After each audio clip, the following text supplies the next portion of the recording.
जी अब तो और पापा जानिए गए लोग तनी फोन लगा के पूछी ना। ए हमरा पापा के काहे टेंशन लेते अभी फोन लगावतन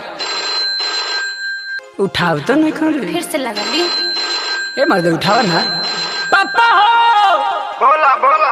अरे पापा तारा दहेज पर तो पानी फेर देनी हो। वाह बेटा वाह बड़ी निमर काम कइला। अरे बगल वाली गांव के लड़के से बियाह कर लेनी पप्पा। का अब तू जूता से पिटेगा बेटा। पापा कोई लेनी हम बियाह बाहो बाहो करा छोड़ा लालो चमिली ना दहेज जलिता बाहो करा।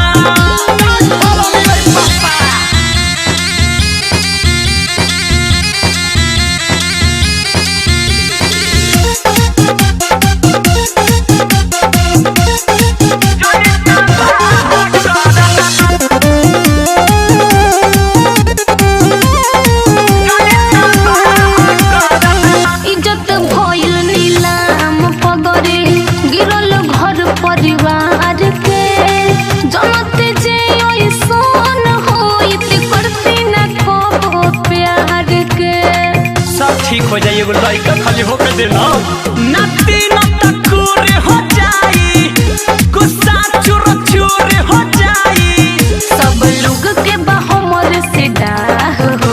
ए डार्लिंग तू काहे टेंशन लेते रे हम बानी नु। ए जी कुछ होई तो नानू एक बार और पूछी ना। अरे उठावस तब नु।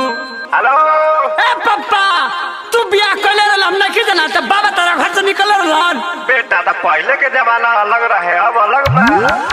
पापा कोई लेनी हम बियाह बाहो बाहो करा छोड़ा लालो चमिली ना दहेज जलिता बाहो करा।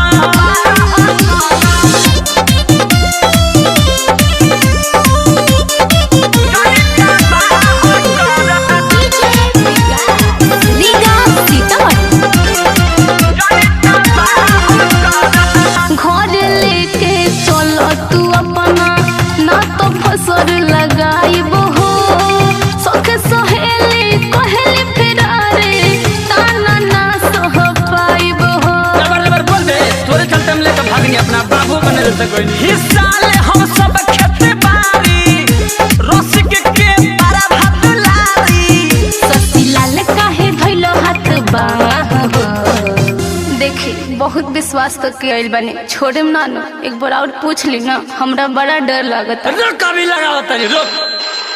ए मार दो बड़ी थिरथर बारे। ए तू बार बार फोन कर दबा ना मन मत अब जमीन में हिस्सा लगावा दा हमर हिस्सा। हमरा मालूम रहला बेटा तू ना लायक बारे। पापा कोई लेनी हम बियाह बाहो बाहो करा हम बेटा होई तुहार तोनी दाहो करा।